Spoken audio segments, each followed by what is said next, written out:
बेसर ହେଲା ବଟା, ପରିବା ହେଲା କଟା, ଲିଭିଲା ଏଠି ଚୁଲି, ଫୁଙ୍କି ଫୁଙ୍କି ମୁଁ ମଲି, ଜଳିଲା ଏଠି ଚୁଲି, ରୋଷେଇ କାମ ଆରମ୍ଭ କଲି। ତ ଜୟ ଜଗନ୍ନାଥ ସାଙ୍ଗମାନେ, ମୁଁ ପ୍ରଜ୍ଞା, ମୁଁ ଏବେ ଗାଁରେ ଅଛି। ତ ଯେହେତୁ ଆମ ଗଛରେ ଆଜି ଜହ୍ନି ଫଳିଥିଲା, ତ ଜହ୍ନି ତରକାରୀ ଆଜି ଆମ ଘରେ ହେଉଛି। ଆଳୁ ଆଉ ଚଣାକୁ ଟିକେ ସିଝେଇ ଦେଲି, ସିଝେଇ ଦେଇକି ତାପରେ ତେଲର ଫୁଟଣ ଦେଇ ଜହ୍ନି ଆଳୁ ଚଣା ଏକା ସାଙ୍ଗରେ ସନ୍ତୁଳି ଦେଇ ସାରିଲା ପରେ ବଟା ହେଇଥିବା ମସଲାକୁ ଦେଇଦେବେ।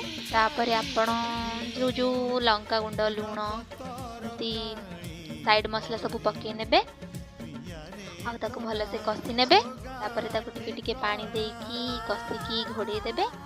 ତ ଦେଖିପାରୁଥିବେ ଏଇଠି ମୋର ତରକାରୀ ହେଇଯାଇଛି।